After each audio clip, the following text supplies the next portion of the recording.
আপনার পরিবারের অবস্থা শেষ। একজন অ্যাক্সিডেন্ট করছে, একজনের কিডনি নষ্ট হয়ে গেছে, একজনের ধরেন যে মাথা ঘুরায় হঠাৎ করে ব্রেন স্ট্রোক করছে, এক কথায় ধস নেমে গেছে। এটার তো কোনো সায়েন্টিফিক ব্যাখ্যা নাই। যারা ভাইয়া জিন শয়তানের পূজা করে তারাই বলে যে আপনি 10 মণ মিষ্টি দিবেন, এটা আমার ভোগ দিতে হবে, একটা ছাগল দিবেন, একটা খাসি দিবেন, একটা হচ্ছে মহিষ দিবেন, এটা আমার ভোগ দিতে হবে। তো ভোগটা তুমি কাকে দিবা? মানে ভোগটা একটা হচ্ছে আল্লাহ তাআলার দরবারে কোরবানি করবা, সেটা হিসাব ভিন্ন। তুমি তো বলতেছো ভোগ দিবা, এটা দিতে হবে, তুমি কাকে দিবা? শয়তানকে দিবে। ওই যে ছাগল দিয়ে আসে, মুরগি দিয়ে আসে, মুরগি দিয়ে আসে, হাঁস দিয়ে আসে, কাকে? শয়তানকে। শয়তানকে খুশি করার জন্য বলি দেয়। এরকম আমার মোবাইলে ভিডিও আছে একটা। এগুলা বাংলাদেশে অ্যাভেলেবেল হচ্ছে, বাট বাংলাদেশে সরাসরি হয় না, আফ্রিকাতে সরাসরি হয়। এই যে দেখেন তো, এটা কি কাটতেছে সে, কি কাটে দেখেন। ছাগল না কুকুর? ছাগল বলি দিচ্ছে, দেখেন ছাগল বলি দিচ্ছে। ও মাই গড, তো হুজুরের সামনে। এগুলা হচ্ছে আফ্রিকান তান্ত্রিক। মানুষ কত খারাপ চিন্তা করে, মানুষ আপনার কিভাবে ক্ষতি করবে আপনি চিন্তা করতে পারবেন না। আল্লাহ তাআলার পক্ষ থেকে একটা নেয়ামত হিসাবে, পরীক্ষা হিসাবে দেওয়া হয়েছে আমাদেরকে শিক্ষা দেওয়ার জন্য, যে হে রাসূল, হে প্রিয় নবী, আপনাকে ব্ল্যাক ম্যাজিক দিয়ে আমি আল্লাহ তাআলা পরীক্ষা করছি, কারণ এটা শিক্ষা দিচ্ছি যে আপনার উম্মতকেও এর চেয়ে বাজে ব্ল্যাক ম্যাজিক করা হবে। কারণ উনি তো আল্লাহর কাছে বলা মাত্র এটা নাই হয়ে যাবে। তুমি তো এত বছর কেন সহ্য করবেন এই কষ্ট? এটা হচ্ছে পরীক্ষা, যে আপনার উম্মত কিন্তু এর চেয়েও খারাপ ভাবে কজেস্ট হবে। দেখেন, কোরআন হাদিস নিয়ে গবেষণা করলে আপনি অনেক কিছু জানতে পারবেন। আমি আজকে যেগুলো বলছি এগুলা গবেষণা লব্ধ থেকে জ্ঞান, এগুলা নিয়ে অনেকে চিন্তা করে না। আল্লাহ রাসূলকে ব্ল্যাক ম্যাজিক করছে, আল্লাহ রাসূল কেন সাফার করবে? আল্লাহ রাসূল যদি আল্লাহ তাআলার কাছে দোয়া করে হয়ে যাবে, আল্লাহ তাআলা সাথে সাথে সাহায্য পাঠাবে। তো মনে মনে অনুরোধ করলে হয়ে যাওয়ার কথা। হ্যাঁ, আল্লাহ তাআলা আল্লাহ রাসূলকে আগে পরীক্ষায় দেখিয়েছেন যে হ্যাঁ, আপনার সাহাবায়ে কেরামকে দেখান, উম্মতদেরকে দেখান, বর্ণনা করেন যে আপনার এই কষ্ট হচ্ছে, ব্ল্যাক ম্যাজিকের দ্বারা এই কষ্ট হয়।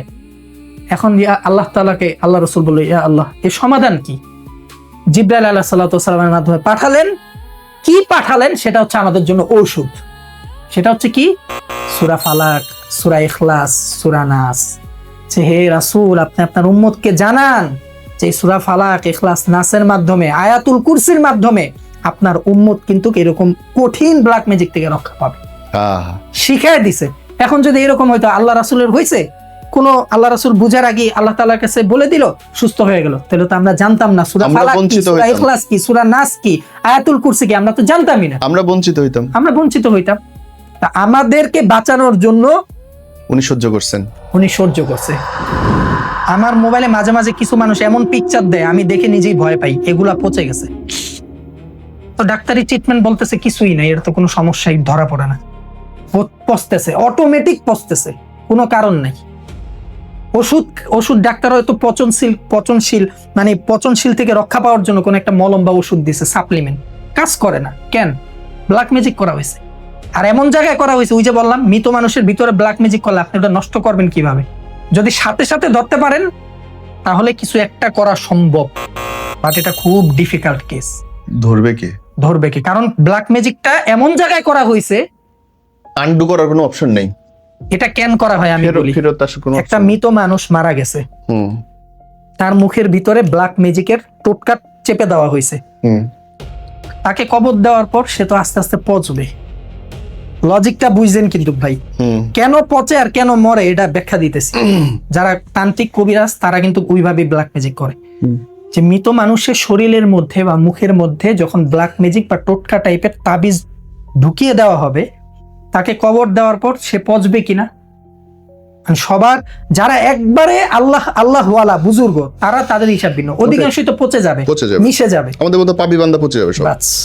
সে পচবে, আপনিও পচবেন। যার বিরুদ্ধে ব্ল্যাক ম্যাজিক করা হয়েছে, যার বিরুদ্ধে টোটকা করে, শত্রুতামি করে এটা দেওয়া হয়েছে, ওই মৃত মানুষ পচবে, ওই যার বিরুদ্ধে করা হয়েছে সেও পচবে। এবং খুব অদ্ভুত ব্যাপার, আমি কিছু লাশ দেখছি যে লাশগুলো 40 বছর 50 বছর পরে এক্স্যাক্টলি ওইরকম আছে। সুবহানাল্লাহ। দেখবেন, ঘেটে দেখবেন, সে এরকম অনেক মানুষ আছে যে সে হয়তো আমার কাছে কিছুই না, আপনার কাছে কিছুই না, তাকে হয়তো আমি নামাজ পড়তে দেখি নাই, ভালো মতন কোরআন তেলাওয়াত করতে দেখি নাই, কিন্তু সে এমন একটা আমল করতো, এমন কোন জায়গায় দান করতো, সদকা করতো, আল্লাহ তাআলার কাছে এমন ভাবে কোন একটা দোয়া করতো বা দোয়া করেছে যেটা আল্লাহ তাআলার দরবারে কবুল হয়ে গিয়েছে। সে আজকে মারা গেছে, তার কবর থেকে গ্রান আসে আসে আসে এবং উৎস খুঁজে পাওয়া যায় না। আর তুমি মারা গেছো, তোমার চেহারা, তুমি কত একজনের ব্ল্যাক ম্যাজিক, কালো জাদু, তোমার চেহারা হয়ে গেছে শুকরের মতো। হয়েছে তো, চেহারা পুরা এত বড়, এমন ভাবে ফুলছে, কিছু কিছু চেহারা দেখে আমি ভয় পেয়ে গেছি। এরকম অনেক মৃত মানুষের চেহারা দেখছি যে এমন ভাবে ফুলছে, মানুষ তাকান ভয় যায় না। পাচ্ছে যে কোন সময় চেহারা ব্লাস্ট হয়ে যায়। ট্রু। হুজুর, একটা জিনিস খুব প্রশ্ন করে সবাই আমাকে যে অ্যাকচুয়ালি কোন কোন রোগের জন্য, কোন কোন সিনড্রোমের জন্য একটা মানুষ কোরআনী চিকিৎসার জন্য আসবে এবং কখন আসবে, সেটাও খুব ইম্পর্টেন্ট।